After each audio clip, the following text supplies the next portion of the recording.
সকাল থেকে রাত পর্যন্ত সারাদিন আমরা গ্রামে কিভাবে কাটাই তা নিয়ে দেখছে আজকের ভিডিও। দেখতে থাকুন পুরো ভিডিওটা, ভালো লাগবে। আসসালামু আলাইকুম, সবাই কেমন আছেন? তো সকাল সকাল শুরু করলাম নাস্তা দিয়ে। সকালবেলা আমরা চিতই পিঠা বানিয়েছিলাম, ডিম চিতই। এক এক করে আমি চিতই পিঠাগুলো বানিয়ে এখানে গুড় আর নারকেল একসাথে মিশিয়ে নিয়ে চিতই পিঠা দিয়ে খেতে খুব দারুণ লাগছিল। আমি গরম চুলার মধ্যে ভাত বসিয়ে দিয়েছিলাম। তো দেখুন আগে থেকে তোলা ছিল এই শাকগুলো, এগুলোকে খুব ভালো করে বেছে কুটে নিচ্ছি। এটাকে আমাদের এখানে পাঁচমিশালি শাক বলে, আপনারা কি বলেন জানি না। এটা রান্না করে খেতে কিন্তু খুবই মজা লাগে। তো আজকে থাকছে এটা রেসিপিও একই সাথে, দেখতে থাকুন, খুবই ভালো লাগবে। তো আমার এই পাশে ভাতের পানিটা বলক চলে এসেছে। আমি চালটা আর শাকটা পুকুর থেকে ধুয়ে আনছি। পুকুরে চলে গিয়ে পানির মধ্যে দেখুন আমি চালটা আর শাকটাকে একইভাবে খুব ভালো করে ধুয়ে নিচ্ছি।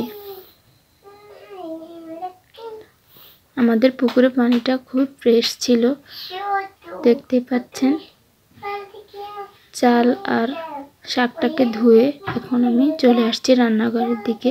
আমার ভাতের পানিটাতে যাতে বলক চলে এসেছে তাই চলে আসলাম। এসে আমি চালটাকে এখন পানির মধ্যে দিয়ে দিচ্ছি। চালটা দেওয়া হয়ে গেছে। ঘরে টুকিটাকি কাজ ছিল, তো আমার রুমটা আমি গুছিয়ে নিচ্ছি। তো দেখুন আমার রুমের অবস্থা। তো গোছানোর পরে আপনাদের সাথে আবার একটু শেয়ার করে নিচ্ছি। গুছিয়ে নিয়েছি।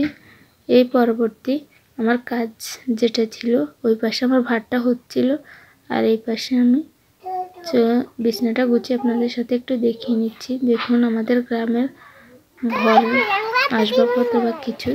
তো চলে গেলাম ছাদে। ছাদে গিয়ে দেখুন গাছগুলো একটু দেখছি।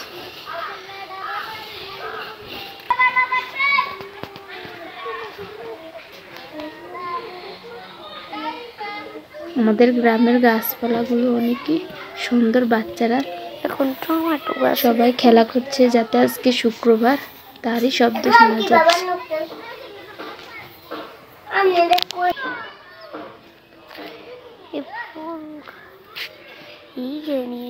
চুলা বানাইছিল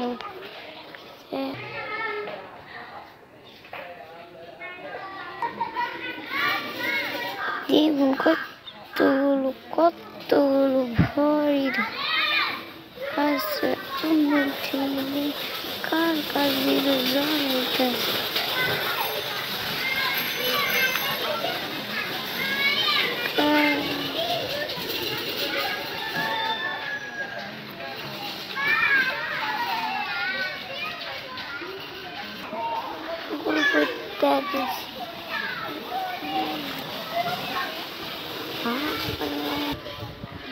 طلعت مساعدة يلا وصيروا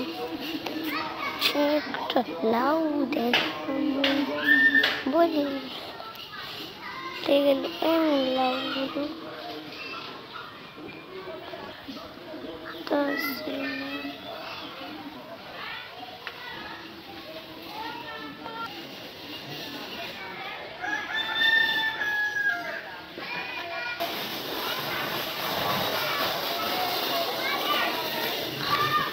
আমার এই চুলাটা নরম মাটির ছিল, এটা দেওয়া হয়েছে কিনা অবশ্যই কমেন্টে জানাবেন। আর এটা সম্পূর্ণ ভিডিও আসছে, দেখতে হলে পাশে থাকবেন। যারা পাশে থাকবেন প্লিজ কমেন্টে জানাবেন, আমি আপনাদের পাশে থাকবো, কথা দিলাম। ছাদে একটু হাঁটাহাঁটি করে এখন নিচে নামে গেলাম। আমার ভাতটা সিদ্ধ হয়ে গেছে, তাই গিয়ে ভাতের মাড়টা গালতে হবে। এই ভিডিওটা আমার মেয়ে নিয়েছে, কেমন হয়েছে অবশ্যই কমেন্টে জানাবেন। এটা আমি নিয়ে আমি ছাদেও যাইনি, যেটা সত্যি কথা। তো বয়স দেওয়ার টাইমে দেখেছিলাম। তো দেখুন আমি এখানে মাছের মধ্যে হলুদ আর লবণ মরিচ মাখিয়ে নিয়েছি। তেল এখান দিয়ে গরম হচ্ছিল, তো এক এক করে মাছগুলোকে ভেজে নিয়েছিলাম। ওটা আমাদের গাছের কদু ছিল, এটাকে কেটে দিয়ে নিয়েছি। আর এক এক করে মাছগুলো খুব লাল লাল করে ভেজে নিয়েছি। এখন আমি পাঁচমিশালি শাকটা রান্না করব। তার জন্য পেঁয়াজটা সেই তেলে দিয়ে দিলাম কিছু পেঁয়াজ কুচি, কাঁচামরিচ কিছু, আর অল্প করে কিছু মাছ দিয়ে অল্প একটু টমেটো দিয়ে এখন দিয়ে দিচ্ছি আদা রসুন একসাথে পেস্ট করা, ওটা দিয়ে খুব ভালো করে কষিয়ে নিচ্ছি। এখন দিয়ে দিচ্ছি 1/2 টেবিল চামচ হলুদের গুঁড়ো, 1 টেবিল চামচ মরিচের গুঁড়ো। এরকম পাঁচালি শাক যদি ঝাল ঝাল হয় খেতে কিন্তু খুবই মজা লাগে। অল্প একটু পানি। এই পাশে আমাদের শাকটা আগে থেকে পুকুর থেকে ধুয়ে এনেছিলাম, আবার কলের পানি দিয়ে ধুয়ে এখন দিয়ে দিচ্ছি। দিয়ে দেখুন এখন আর আমি পানি দিব না, ঠিক এভাবে নাড়তে নাড়তে যখন শুকিয়ে মাখা মাখা হয়ে যাবে শাকটাকে আমি তুলে নিচ্ছি। আমি লাউটাও রান্না করেছি, তাও দুপুরে খাবারটা একদমই দেওয়া হয়নি। সন্ধ্যাবেলায় আমি চা বসিয়েছিলাম, এই পাশে মুড়ির মোয়া নিয়েছি, চাটাকে বানিয়ে নিয়েছি, বিস্কিট আর ছিল মুড়ি।